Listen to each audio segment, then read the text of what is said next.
जैसन हला हो कुटुम वैसन मिलियो हो कुटुम। उनके परिवार को मुजफ्फरपुर में अब पैतृक संपत्ति उनको 1 बीघा था, ये जान जाइए।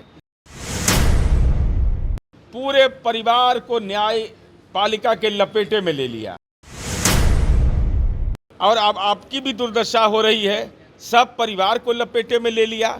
तो 43 बीघा 12 कट्ठा 16 धूर मंगरू राय के परिजन को नौकरी दिए, उससे भी जमीन लिखवा ली है। जैसन हला हो कुटुम वैसन मिलियो हो कुटुम। अरे लालू जी को क्या अंतर पड़ता है सब चीज से। लालू जी उस राजनीति में वह मानक माने जाएंगे कि अपने जिंदा जिंदगी में पूरे परिवार को न्याय पालिका के लपेटे में ले लिया। संपत्ति सृजन की राजनीतिक बीमारी से ग्रसित हैं, तो स्वाभाविक है लालू जी आपको तो राजनीतिक दुर्दशा तो आपने अपनी पार्टी का कर ही दिया और अब आपकी भी दुर्दशा हो रही है, सब परिवार को लपेटे में ले लिया।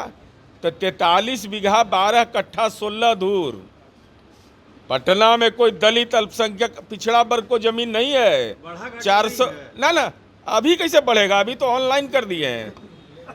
468 करोड़ का आज के मार्केट रेट में लालू जी को संपत्ति है।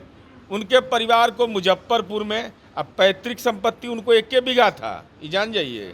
गोपालगंज में और अपने भाई स्वर्गीय मंगरू राय, अपना सगा भाई ब्लड रिलेशन मंगरू राय के परिजन को नौकरी दिए, उससे भी जमीन लिखवा ली है। राबड़ी देवी के चाचा नाटा चौधरी, उनसे उनके परिजन को नौकरी दिया, उससे भी जमीन लिखवा लिया। तो अपने परिजन को बख्शे नहीं। और उदाहरण है नीतीश कुमार जी, उन्हीं मंगरू राय के पुत्रवधू, घर की पुत्रवधू गुंजन यादव है, जिसको कार्यालय सहायक में नौकरी लगा, 1 कट्ठा जमीन नहीं लिखना पड़ा, 1 पैसा पदस्थापन में नहीं देना पड़ा। तो नौकरी के लिए जमीन लीजिएगा तो सब परिवार दंडवत हो जाइए। अब पुकार होगा तेजस्वी यादव पिता लालू यादव हाजिर हो। उस समय डॉक्टर राम मनोहर लोहिया की आत्मा बोले थे साधु। अब साधु ओ वहाँ उनको वो लालू जी को दहेज मिला था ना। समाजवादी है लालू जी, सबसे अलग रहे, क्या बात करते हैं। लालू जी उस राजनीति के विरासत को कलंकित न किए हैं भाई। डॉक्टर राम मनोहर लोहिया ने बताया था कि जननायक कर्पूरी ठाकुर ने बताया था भाई, ये सारे विरासत के लोग तो सार्वजनिक जीवन के मानक की रक्षा के लिए जाने जाते थे, लेकिन लालू जी आप तो कलंक गाथा के लिए जाने जाते हैं।